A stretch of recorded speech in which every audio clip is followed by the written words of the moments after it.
There's a cause worth fighting for.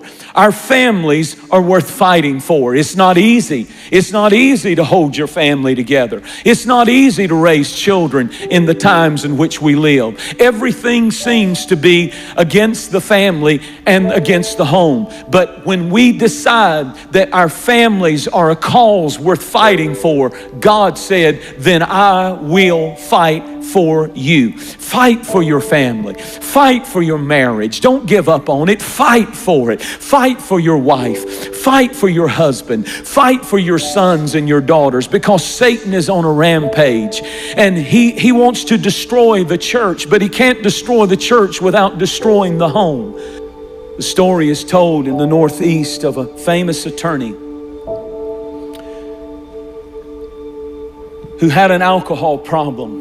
And he was very successful, and on the way every day to his law practice, he would walk on the streets of Chicago past a bar, and he would slip in for a morning drink and then go on to his office, and he did it every day. One day as he was walking, the snow was lightly falling. He heard a noise and turned around, and he saw his little 6-year-old boy.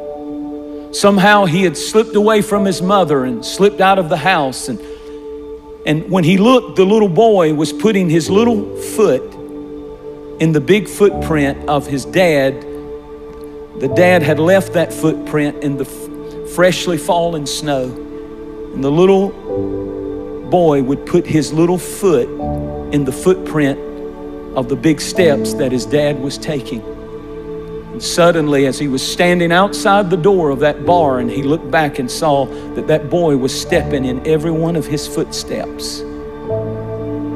And he was smitten with conviction, and he ran and scooped the boy up and took him home and put him in the arms of his mother and ran downstairs. And he says he fell to his knees and he began to weep and cry. And he said, "Oh God, help me to never, ever again allow my footsteps to lead my children to a bar, but let my footsteps lead my children to you." Enjoy your family. Love your family, because the enemy wants to do everything he can to divide and conquer and destroy. He wants to make your family miserable. He wants to make your marriage miserable. He wants to make your relationship with your children miserable. And we are not ignorant of his devices. It's costly commitment. It costs you something to hold your family together, to hold your marriage together, to hold your children together. Don't leave it up to the preacher to save your family. Don't leave it up to the youth director or the youth program or the church or somebody else. Don't even leave it to the mother, dad, to do your praying, but get your family.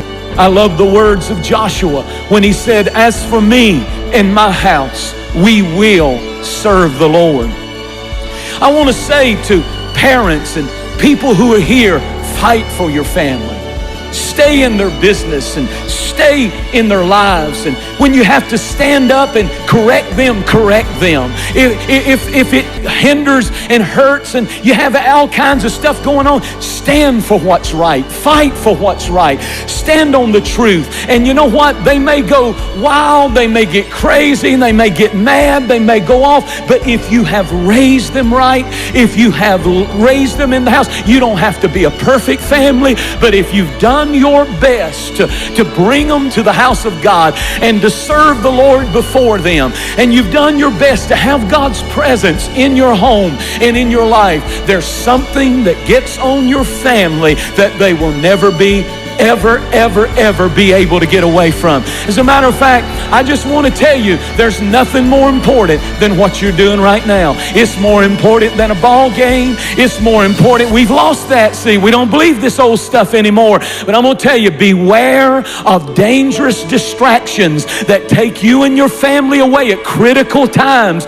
when the children need to be in the house of God. We're fighting for our families. Every time we get up and bring them to church, every time we open the Bible and pray, we're fighting for our families from this day forward.